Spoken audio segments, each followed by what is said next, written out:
So here we are at the Metal Voice again, Avantasia in town, and we've got one of the main singers, Jorn Lande. Oh yeah. Oh yeah. Thank you. Great to be here. Yeah. An Avantasian veteran. I think maybe only Bob Catley has sang on more albums than yourself. Yeah, I think Bob is the veteran. He's a true veteran. Yeah. Yeah. Well, I've been around for a while, but we did this first time in 2008 with the Scarecrow album, which was a fantastic album. Yeah, it was a big success. So that whole trilogy is unbelievable. I mean. Yeah. Well, I guess that's when the success really started for Avantasia in a bigger context. Yeah. So yeah. They did back in around that time too. Yeah. Which you were part of.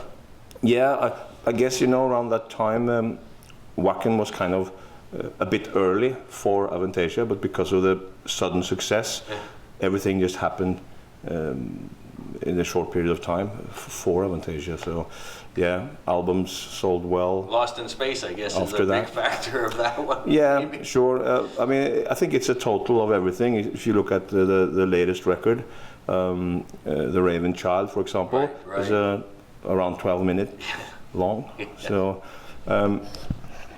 if you say Lost in Space is an important track for the sales, then it doesn't really make sense because The Raven's Child is 12-minute song, which is not going to be played on radio. Probably not. Maybe. Probably not. Yeah. Maybe back in the 70s, maybe. Yeah, or maybe some rock show that happens. Maybe someone will play it, some radio host, but not on a playlist or something. I don't think so. So we're about the same age. You're being promoted as turning 50 this year. So I turned 50 last year, but so I'm almost done with that celebration now. But I'm still doing it. World tour with Avantasia. Unbelievable. And again, this whole new group of singers. I mean, I was lucky enough to catch them in Quebec City about 5 or 6 years ago. Bob Catley was there, Michael Kiske, Eric Martin as well, and he's here this evening as well. And it's nice to have you here in North America. It's great to be here. I always want to go to Canada, not just to play, but to move around. And I never got to do that, and unfortunately, this is a shorter stay for us. So but it's great because we get to see some of it, and it inspires to come back for sure. So this is your first time in Canada? No, we played Toronto last time as well. Okay. So yeah. Yeah, so it's my second time. Second time, okay. Well, welcome to Canada. No, thank you. And I mean, you've been around for so long. I don't want to sound like you're dated, but what do we have to do? Let's get you broken, and we're on a mission here. We got to get him broken in North America. I still feel pretty good for my age. Well, if you look at history, some of those artists that. We love and that we grew up with. They've been around forever, still doing it. So I don't see age as any kind of obstacle. It's about the love for the music. Sometimes you compromise in the business, because you got to make a living as well. But if you stay true to what you do, more or less, and navigate and find ways to make it work. It's possible to do this for a long time, as long as you're staying healthy and Yeah. Do you find the musical landscape changes much quicker than it did maybe 20 years ago? Yeah. Well, it's maybe too fast now. Yeah. That's the kind of the challenging part. A lot of records, every month being released. So I think the challenge is actually, I would also say a problem, is that the time is compressed, so you have to deliver the albums faster, which can jeopardize the quality, or you use digital help or tools to finish it sooner. That sometimes kills some of the soul and the heart of the music, because you say, okay, it's fine, it sounds great, it's not as heartfelt as it could be, but it sounds perfect and it's great, we'll keep it. And that's my kind of issue with the music industry. Yeah, because I'm used to the old way of doing it. You know, we were playing, we're looking for the right notes, the right performance. Feel. Yeah, we leave would, the mistakes in. It's yeah, got the we feel. would sing over and over and over until we had it. You know, we got it right. So. Yeah, it's in a way it's good when you get older that you know you don't have to work as hard because you get some help from technology. But I kind of miss that way of working, and I'm trying still to work in the same way when I do my Jorn albums. Okay. But I think that's also why the music today is stereotype. Yeah, stereotypical. Yeah. Or stereotypical. Yeah, more than before because. People use the same programs. There's a certain formula that the record companies now are looking for, which I mean, it has always been like this, but I think it's more extreme. Okay. And now, so that's why we miss some of the old songs. It's kind of freeing to hear a song that goes off in a different musical landscape, you know, or direction. You know, when you hear something, it's wow, I love that song, some old whatever it is. If it's something from the 70s, or if it's like Kate Bush, or if it's Peter Gabriel, if it's a Phil Collins song, Bryan Adams, you know, your own Bryan Adams. I love his work. I think a lot of your influences showed up on Heavy Rock Radio, which was a great album. I mean, you made those songs your own. Well, thank you. Well, I just try to, you know, embrace the songs the way they, you know, pay respect to the songs as they were originally done. Yeah, that's also a challenge. I mean, people think, oh, it's just a cover, but it's not. You know, to really stay true to the song, and still change it and make it your own. It's almost the same amount of work as writing a song. Yeah, because when you write a song, you just put together stuff and you're totally free. You can go in any direction you want. If you want to put the chord down, or you just do it. Oh, that fits. We'll make it a couple of more bars. Yeah, and then it works. So, but with these old songs, they were so well crafted. For example, Hotel California, which I did on the previous one, very challenging to do, and. Because you want it to be like more heavy and rocking, but you didn't want it to be like a metal version. You want to stay true to the original. Yeah, so how do you do that without killing the dynamics of the song? I think you succeeded, because you hit that middle ground perfectly. Yeah, and that's exactly what I'm trying to do, and that's the work. That's the part that takes time. If you're a musical talent, you're able to do that, but it takes a bit of time and effort to do it right. And I guess that's the challenge. And then back to the music business, you know, it's easy to put down or lay down a fast double bass drum power metal version of a song, whether it's you know, ABBA or an old pop song, whatever it is. That can Maniac. Yeah. For example, well, Felix will be playing double bass. Well, no offense, but it's kind of it's a good. That's actually a good version, but it's probably, as you know, it's probably less time consuming, and less work to do that compared to do it the way I do it, because you know, that's what people or my colleagues always complain about. It's like, Jorn, it's good now. It's good. No, it's not good. This is, but it's really heavy. Yeah, but it's too heavy. Or, you know, I go in some. Yeah, I have to, you know, look for that little thing that, you know, makes it perfect in my universe. Jimmy K here, Metal Voice. Look at this. The Metal Voice shirts are now on sale. Just go to the video description to find out on how you can purchase one. Metal! You just got a new album out, live on Deth Road, double CD. Yeah, it's coming in June. Listening to that the past couple of days. Yeah, it was a live show we did last year. A few covers on there too, Shot in the Dark. Yeah, we did the Mob Rules. Yeah, Mob Rules as well. Black Sabbath, yeah, it's well, one of my favorite bands. We did Christopher Cross's Ride Like the Wind. Yeah, great version. Yeah, besides that, we did a lot of you know, stuff from my past catalog. Did stuff from from one song from the Dracula. Yes. Swing of Death album, that was which a is good album, yeah. it's this, we did the single, which is the song "Walking on Water," which is probably the most popular song off of that album. So what do we have to do here on the Metal Voice here in Montreal to make your success in North America? How come it hasn't happened? You're so talented. You know, I think success is. I mean, everything is relative. Right. So I think success is pretty good because today, if you don't tour all the time, it doesn't necessarily mean that you don't have success right. in the country, because there's a lot of fans. Well, there are a lot of fans in North America that buy the albums. Yeah. Both my last records went Billboard in the US. Great. Both Heavy Rock Radio and Live on Deth Road from 2017.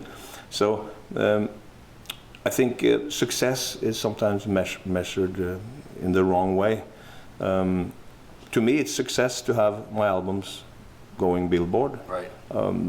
To others, success, you don't have success unless you sell out a lot of places and tour a lot. So I think this is all, like I said, everything is relative. Right. So and I've been working more or focusing more on recording stuff rather than always touring. I haven't toured that much the last few years in Europe either.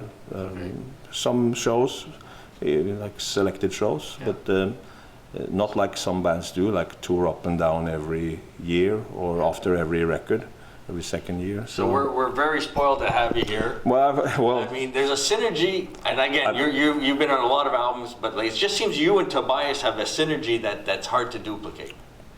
Well, thank you for saying that. But I'm not sure. It's just something that happens with I think all of us, and me and Toby, we are totally different singers. Right. I think the whole way of thinking is totally different, but somehow that that works and something special happens. So it's like me with my old school, more sometimes a bit more soulful or bluesy direction, and then I do the more operatic stuff, in between there and going off. When you come on the album, we know exactly who it is. So yeah, well, thanks for saying that. I think then Toby has his kind of thing, right? So he's more defined. I would say he's also very defined as a singer. He's not as diverse as a singer. He writes a lot of diverse. For sure, yeah. Like 12-minute parts, and in a song you'll have so many musical landscapes, And to go back to your point earlier, here's a guy, I mean, I don't even know how he did it. He was releasing albums for Avantasia, he had the trilogy, and then he had his Ed Guy, even snuck in a few Ed Guy albums in there. It's Moonglow, he took a break, I don't know, maybe a 2-year break where he was just pumping them out before that. That's also a part of the difference in the way we think, which I mentioned. It's he has some kind of idea of a bigger concept that he's gonna it's gonna be his baby, and it's gonna be only that project, and that project's gonna be the main thing for the next couple of years. He needs to have a proper strategy for the business side of things and the promotion, and he starts working at an early stage doing this, which is it's great, it's brilliant, but the way I work, for example, is totally different. I just work all the time with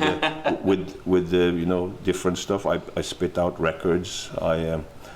Something like we talked about, doing some of the old classics. Right. I do that. I do the live record.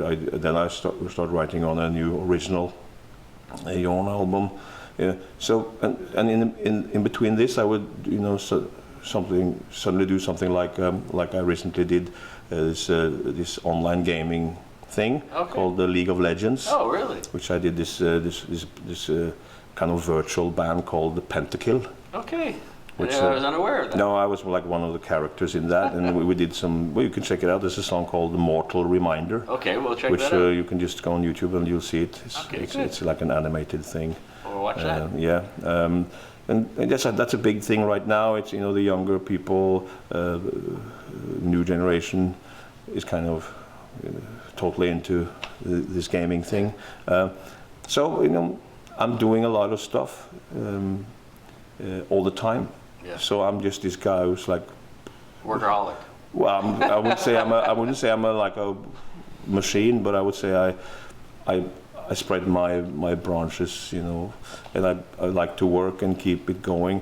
To do only one thing, like for example Toby is doing, I can't do that because I have so many things I need to do in my timeline.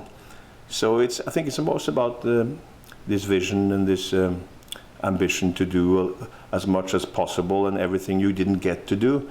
When you have a range as a singer, you have some of the soul and the heart that you grew up with there, that you want to use, and sometimes you can't use it that much because it's the song structure itself puts a limit to that, because you start on a very high level dynamically. You go full throttle from the beginning of the song and to the end. So then you want to start working on the more dynamic stuff, right? So that's also why I'm doing these heavy rock radio albums, and there's another one. Oh, good. In the works. Looking forward to that. So I'm doing a number 2. Okay. So it might even be an ongoing thing. Yeah. I think it's a cool idea to do it. I also get to do the songs I grew up with and some of my favorite. And they're not all tracks. metal, right? You've got a diverse selection. You had ABBA on the last one. I had Frida from ABBA. Foreigner and REO Speedwagon too, I think. No, not REO Speedwagon. We had a John Farnham song Nice there. John We had it was a lot of songs. But I'm doing that again because I never got to do too many covers in the past. And the funny thing is that because you did a couple of covers in the past, like you mentioned, The Sun Goes Down, or I did, for example, Deep Purple's Stormbringer back in the day, and it's like selected few songs, and then suddenly people tend to think that this guy is doing mostly covers because they didn't check your whole catalog. Right. So that's how the world works today, I think. They pigeonhole you. Yeah, because it's everything moves so fast. People don't take the time to do proper research. I see that when I do interviews too. If I talk to somebody that are not in the rock and metal scene, they usually don't do a lot of research. They just look at the one song or the record you did last year or something, and they have no clue about the whole diversity of So again, being on the stage every night. Now, what's it like to be on the stage with like people like Jeff Tate and Ronnie Atkins? I used to grow up with Queensryche, and I used to play Jeff all the time in my car. Same with Eric Martin and Mr. Big. I used to love some of those records, and it's kind of like it's a special thing to experience all these singers together. You catch yourself looking over, hey, I'm on the stage with Jeff Tate. Yeah, kind of. Now we are a bit like damped, so we're not like. But I think we all give we give compliments to each other. We all respect each other, and we love what the other is doing. So. And we don't even talk about guys like Oliver Hartman, who's got a fantastic voice. No, too, I mean, a lot of people in Avantasia have something unique, some special talent. It's in a modern way, I would say. Some of the guys from Germany, like Ollie, who's still not too far away from my age, but still, this German formula was always a bit different to for example, if you compared to the British way or the American way or Canadian way of doing it. So it's I think everyone contributes in their own way and doing great. So I hope we're going to do it, do it well with this tour, and which has been great the last couple of months. Good. We have a lot of festivals coming up after we finish this one. First we go to we go back to the US now, and then we fly to Mexico to start the South American tour. So we do that, but we've been everywhere: Australia, Japan, Russia, all over Europe. So and then festival season comes up, and we're doing festivals, and that's going to happen spread out all summer and up till September. Great. Well, very nice meeting you. Nice to meet you too. Looking forward to the show again. The talent on the stage this evening is going to be unbelievable. And the show, the songs, like you said, 12-minute songs, 3-minute songs, it's everything you need. You've got to get out and check out Avantasia when they come to your town and anywhere in the festivals in Europe. So I wanted to, especially this guy when he's on stage. So thank you very much. Thank you. Thanks a lot. Here at the Metal Voice.